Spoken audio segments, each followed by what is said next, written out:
بسم اللہ الرحمن الرحیم۔ اطاعت رسول اللہ صلی اللہ علیہ وآلہ وسلم یا انکار۔ قبر کے بارے میں نبی صلی اللہ علیہ وآلہ وسلم کے فرامین۔ Post number 1۔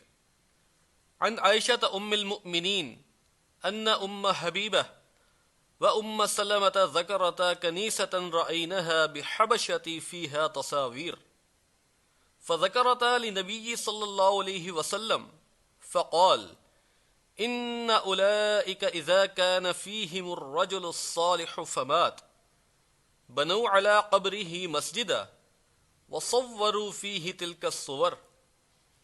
اما عائشہ رضی اللہ عنہ روایت کرتی ہیں کہ ام حبیبہ رضی اللہ عنہ اور ام سلمہ رضی اللہ عنہ نے ایک گرجا حبش میں دیکھا۔ اس میں تصویریں تھیں۔ انہوں نے نبی صلی اللہ علیہ وآلہ وسلم سے اس کا ذکر کیا۔ آپ نے فرمایا کہ ان لوگوں میں جب کوئی نیک مرد ہوتا اور وہ مر جاتا تو اس کی قبر پر عبادت گاہ بنا لیتے اور اس میں تصویریں بنا دیتے۔ فَأُولَئِكَ شِرَارُ الْخَلْقِ عِندَ اللَّهِ يَوْمَ الْقِيَامَةِ، یہ لوگ اللہ کے نزدیک قیامت کے دن بدترین خلق ہوں گے۔ بحوالہ بخاری کتاب الصلاۃ۔ عن عائشة رضی اللہ عنہا عن النبی صلی اللہ علیہ وسلم قال فی مرضه الذی مات فیہ لعن اللہ اليہود والنصارى اتخذوا قبور انبیائهم مسجدا۔ عائشہ رضی اللہ عنہا سے روایت کرتی ہیں کہ آپ صلی اللہ علیہ وآلہ وسلم نے جس مرض میں وفات پائی اس میں فرمایا کہ اللہ یہود و نصارہ پر لعنت کرے، انہوں نے اپنے انبیاء کی قبروں کو عبادت گاہ بنا لیا۔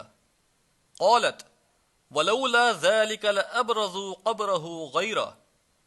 عائشہ رضی اللہ عنہا بیان کرتی ہیں کہ اگر ایسا نہ ہوتا تو آپ کی قبر ظاہر کر دی جاتی۔ انی اخشى ان يتخذ مسجدا، مگر مجھے ڈر ہے کہ کہیں عبادت گاہ نہ بنا لی جائے۔ بحوالہ بخاری کتاب الجنائز۔ حدثنی جندب قال سمعت النبی صلی اللہ علیہ وآلہ وسلم قبل ان یموت بخمس۔